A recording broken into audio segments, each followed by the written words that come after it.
A Amazônia, o último grande mistério do nosso planeta. Um inferno verde, impenetrável, que por séculos foi considerado um vazio na história, um lugar onde nenhuma grande civilização poderia ter prosperado. Mas e se essa ideia for a maior mentira já contada? E se um homem, um dos maiores exploradores de todos os tempos, encontrou a prova de que a história estava errada e pagou com o seu próprio desaparecimento? Se você chegou a este vídeo, não foi por acidente.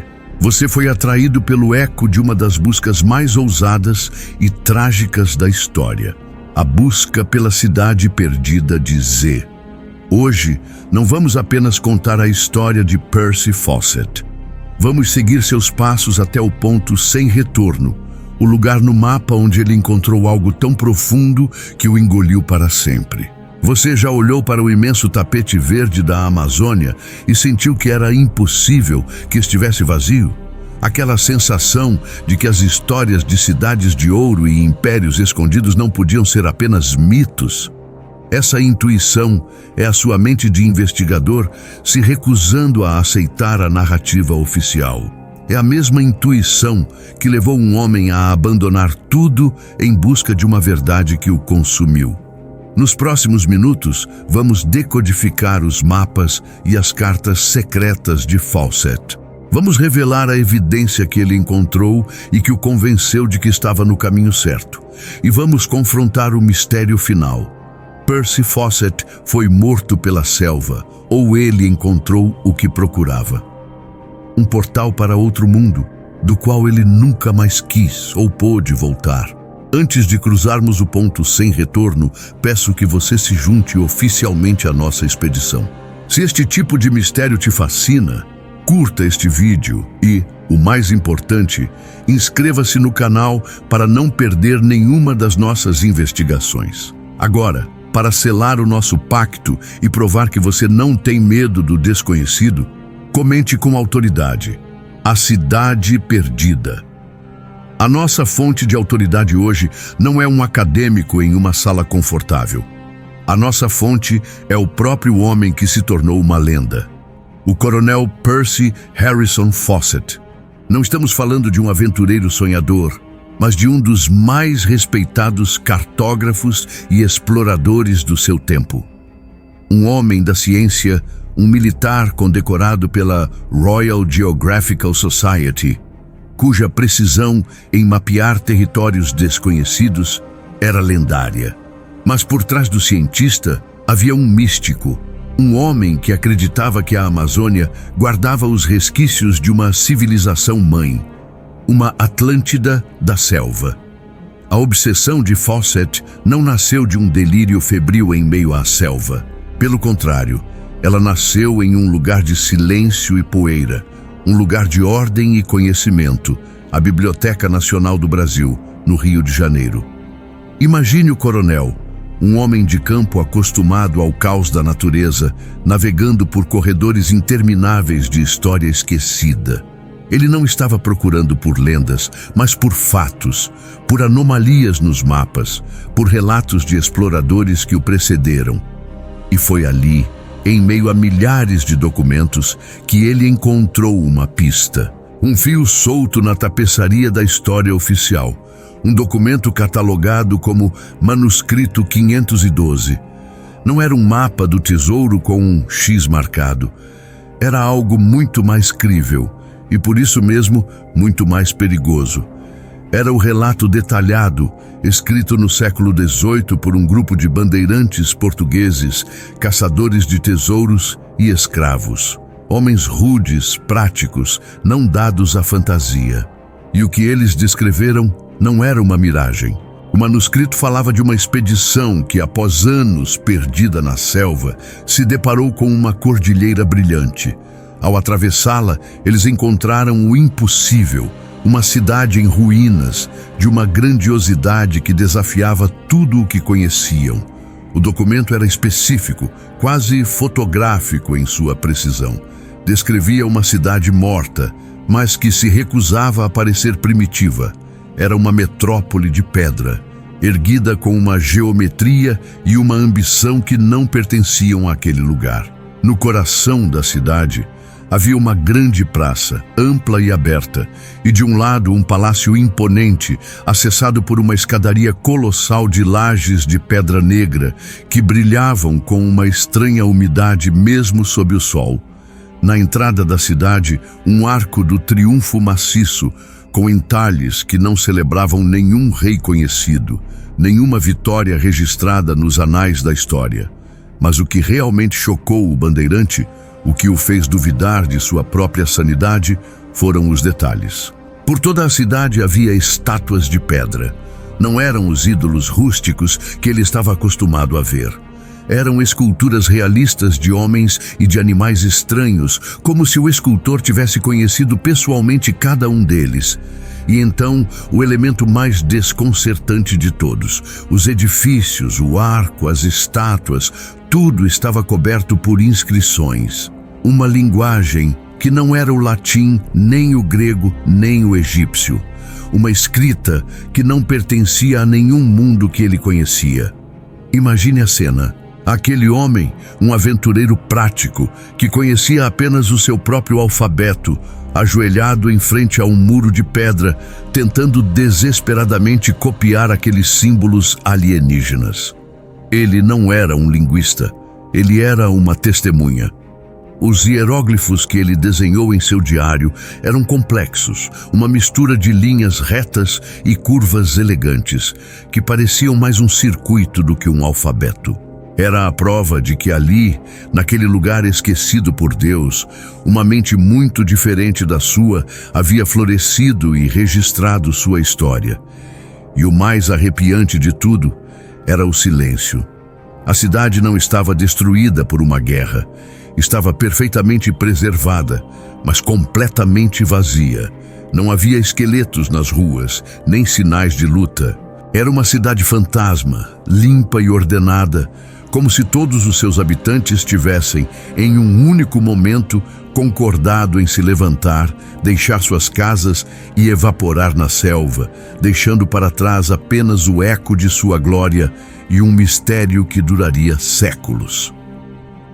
Para os historiadores e arquivistas que haviam lido o manuscrito 512 antes, a história era apenas isso, uma história. Um conto de fadas para adultos, um delírio de um aventureiro perdido e desesperado. Em suas salas confortáveis, cercados por livros que reforçavam a mesma narrativa, era fácil descartar o relato. A Amazônia, segundo o dogma acadêmico, era um falso paraíso, um lugar onde o solo pobre e a selva densa tornavam impossível o surgimento de qualquer coisa além de pequenas tribos nômades. O manuscrito era, portanto, uma anomalia que não se encaixava no modelo.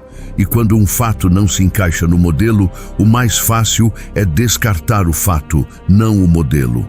Eles viam as palavras, mas não a realidade por trás delas. Uma cidade de pedra na selva, para eles, era uma contradição em termos.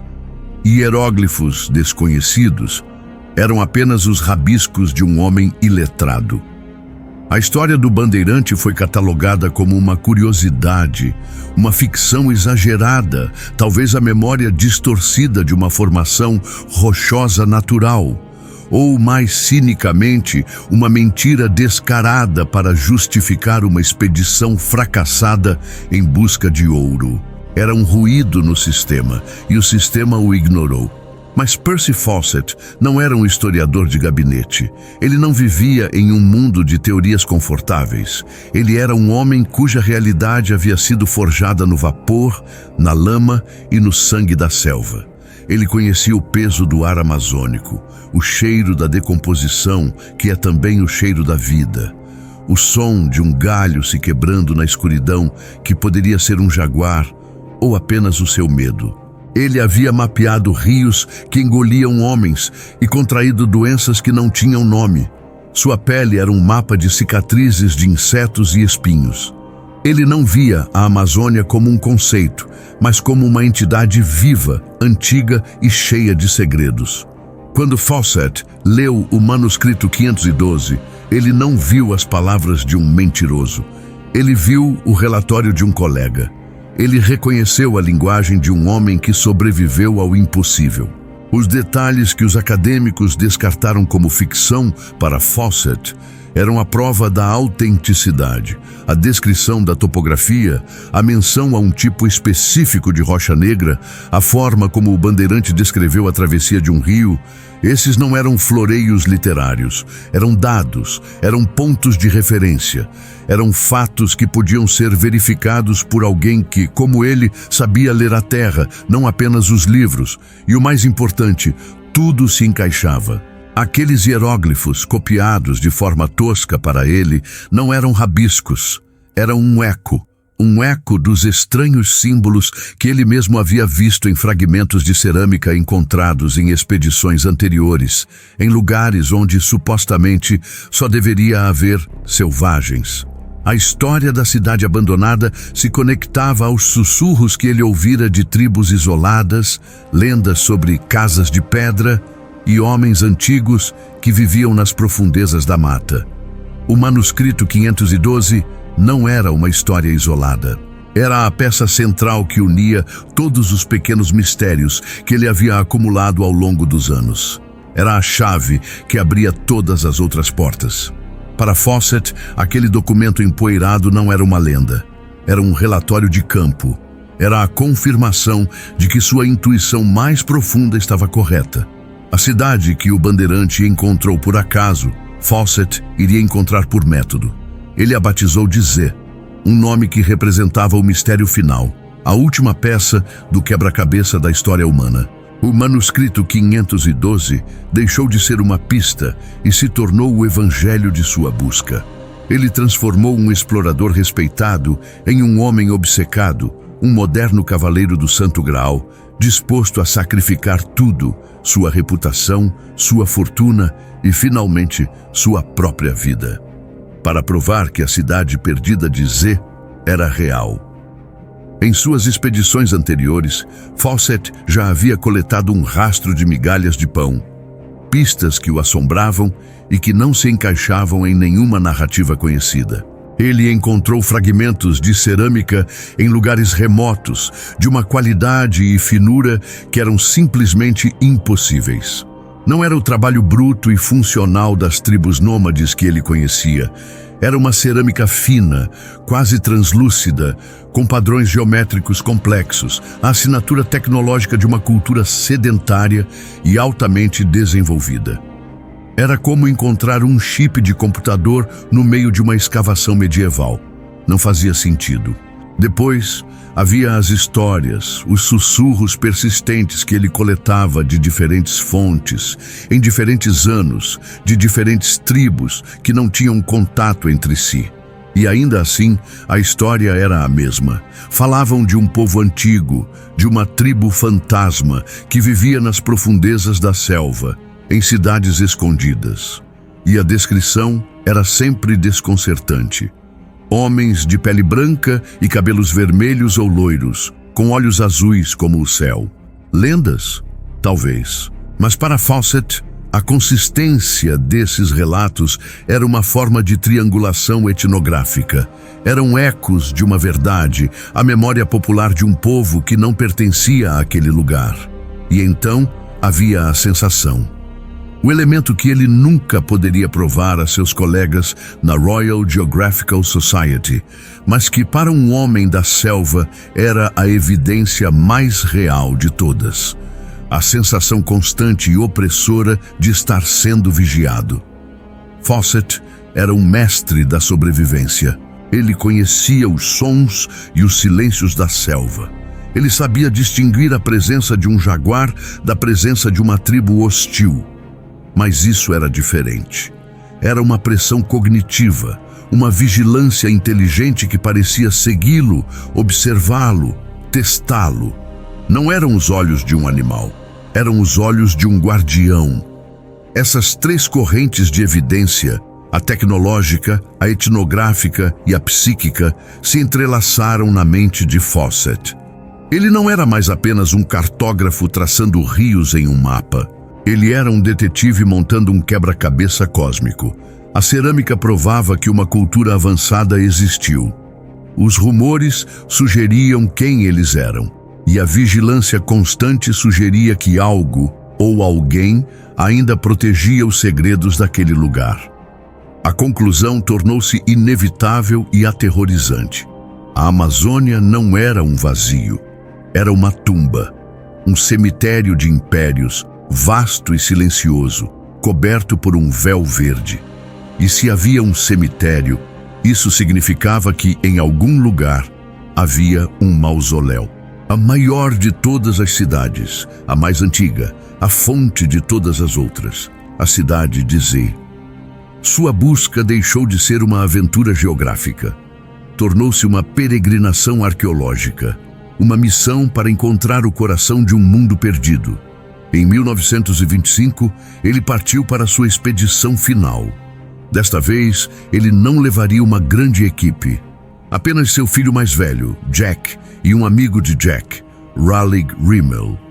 Era uma missão secreta, quase espiritual. Fawcett acreditava que Zé não era apenas uma cidade de pedra, mas um centro de poder psíquico, um lugar que só se revelaria para aqueles que estivessem preparados. Suas últimas cartas para casa são arrepiantes. Ele descreve ter chegado a um ponto que chamou de acampamento do cavalo morto, a partir do qual ele, seu filho e Rimmel prosseguiriam sozinhos.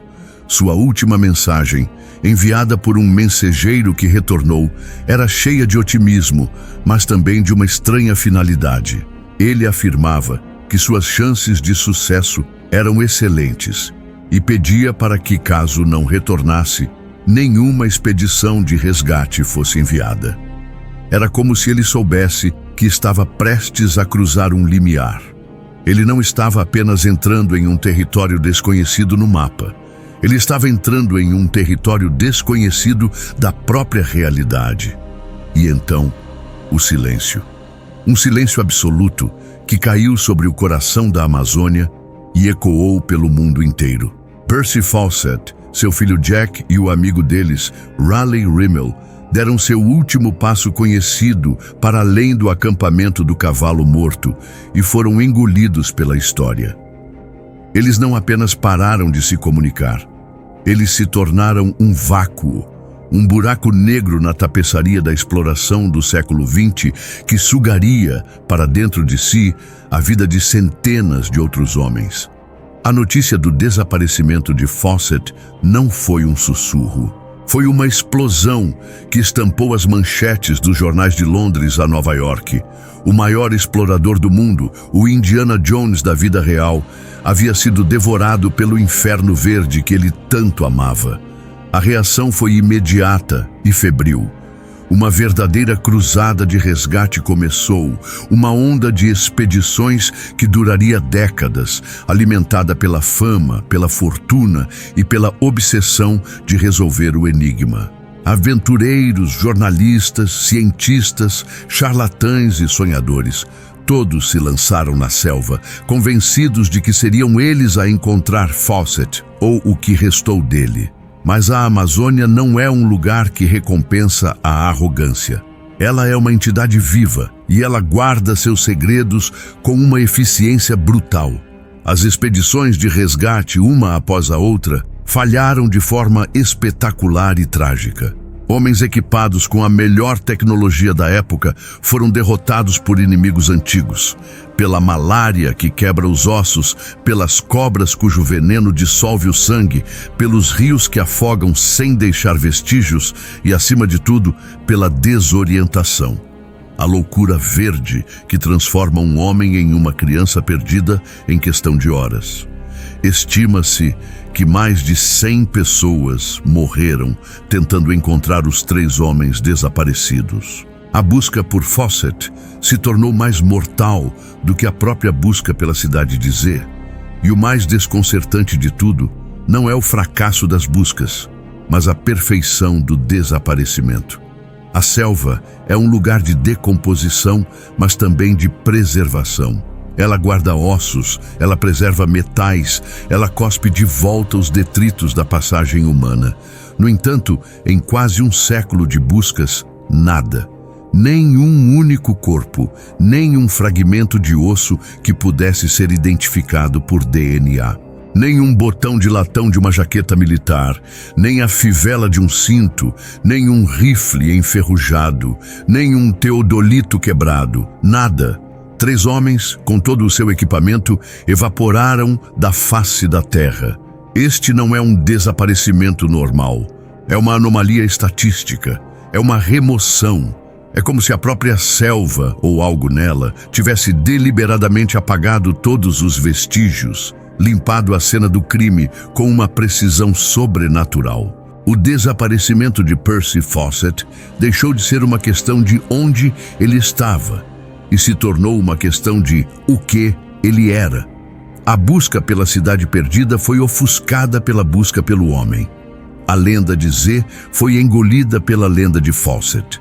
E o mistério se tornou muito maior do que qualquer cidade de pedra. Mas o que realmente aconteceu? A explicação fácil, a que acalma as mentes que não gostam de perguntas sem resposta, é a morte. Teriam sido mortos por uma tribo hostil, como os Calapalos, que anos depois alegaram tê-lo feito? É possível. A Amazônia é um lugar perigoso. Mas Fawcett era um diplomata experiente com os povos indígenas, um mestre em evitar conflitos. E por que uma tribo se daria ao trabalho de eliminar todos os vestígios, de esconder 3 corpos e todos os seus equipamentos de forma tão perfeita que um século de buscas não encontrou nada? A outra explicação simples é a natureza. Doenças, fome, um animal selvagem, mas novamente isso não se encaixa com o perfil do homem. Fawcett era um sobrevivente endurecido. Sua última comunicação não era a de um homem desesperado, mas de um homem confiante, no auge de suas capacidades, prestes a alcançar o objetivo de sua vida. E, acima de tudo, a explicação da morte por acidente ou ataque não responde à pergunta mais perturbadora de todas. Por que ele pediu para que ninguém o procurasse? Esse pedido é a chave. Não é o aviso de um homem que teme o perigo. É a instrução de um homem que quer proteger um segredo. Ele não estava dizendo, não venham, pois vocês podem morrer. Ele estava dizendo, não venham, pois vocês não devem encontrar o que eu estou prestes a encontrar. Ele estava selando a entrada do seu santuário, protegendo Z, não apenas da selva, mas do nosso mundo. E então, há os ecos, os rumores persistentes que continuaram a emergir da selva por décadas. Histórias de um velho homem branco, um deus que vivia entre uma tribo isolada, que possuía conhecimentos estranhos e que era o guardião de uma cidade sagrada. Lendas? Provavelmente. Mas lendas são a fumaça de um fogo distante. São a memória distorcida de um evento real. A consistência dessas histórias, vindas de fontes diferentes, sugere que algo extraordinário de fato aconteceu. Não a morte de um explorador, mas a transformação de um homem. Quando juntamos as peças, a confiança de Fawcett, seu aviso enigmático, a ausência total de restos mortais e os ecos persistentes de sua sobrevivência, a narrativa de um simples fracasso se desfaz.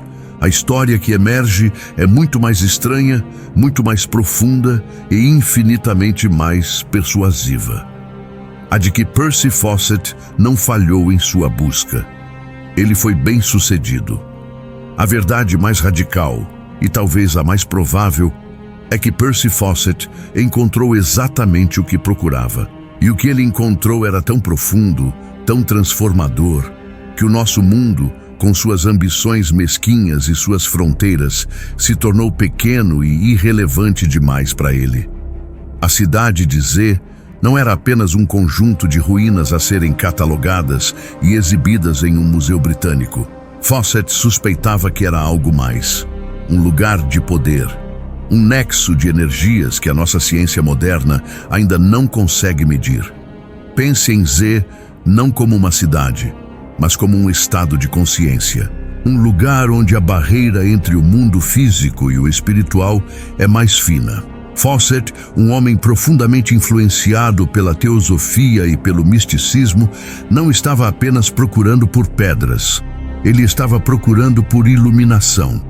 Ele acreditava que a selva, com seus perigos e seu isolamento, era um cadinho, um processo de purificação. Cada doença que ele sobreviveu, cada fome que ele suportou, cada medo que ele superou, tudo isso o estava preparando, limpando suas percepções para que ele pudesse finalmente ver o que estava escondido à vista de todos. Talvez o portal que ele mencionava em suas cartas não fosse uma estrutura de pedra com símbolos brilhantes, mas um portal interior, uma porta da percepção que só se abriria para alguém que tivesse passado pelos mesmos rituais de sobrevivência que os antigos habitantes daquele lugar. A selva não era o obstáculo, era o caminho, era o ritual de iniciação. E Fawcett, após décadas de tentativas, finalmente se tornou digno. Ele finalmente aprendeu a ver. O que acontece com um homem do século XX quando ele atravessa um limiar como esse? O que ele vê? Uma civilização cujos descendentes ainda vivem em harmonia com forças que nós esquecemos? Uma fonte de conhecimento que torna toda a nossa tecnologia e ciência primitivas? A resposta é que para um homem que vislumbra o infinito, o mundo finito perde todo o seu apelo. Voltar para a Inglaterra, para as reuniões da Sociedade Geográfica, para as guerras e a política, tudo isso se tornaria uma prisão. Portanto, o desaparecimento de Fawcett não foi uma tragédia, foi uma formatura. Ele não se perdeu na selva. Ele se encontrou em um lugar que estava procurando por toda a sua vida. Ele não foi morto. Ele transcendeu. Ele trocou nosso mapa por um que não podemos ler, nossa realidade por uma que não podemos compreender. Ele encontrou a cidade de Z, e ao fazê-lo, ele se tornou parte de seu mistério, um guardião silencioso da verdade que ele finalmente descobriu. Mas como uma civilização tão avançada pôde existir na Amazônia? E onde estão as provas definitivas? Acontece que, enquanto o mistério de Fawcett envelhecia, a tecnologia avançava. E o que a ciência está descobrindo agora, com satélites e tecnologia LIDAR, está reescrevendo tudo o que pensávamos saber. E está provando que Percy Fawcett, o sonhador, o místico, estava certo o tempo todo. A tecnologia moderna está finalmente encontrando o que Fawcett procurava. E a verdade é mais estranha do que ele jamais poderia ter imaginado. Essa será a nossa próxima investigação. Para não perder a peça final que conecta a lenda de Fawcett às descobertas científicas mais recentes, garanta que você está inscrito e com as notificações ativadas. A história que eles não querem que você saiba está apenas começando a ser contada.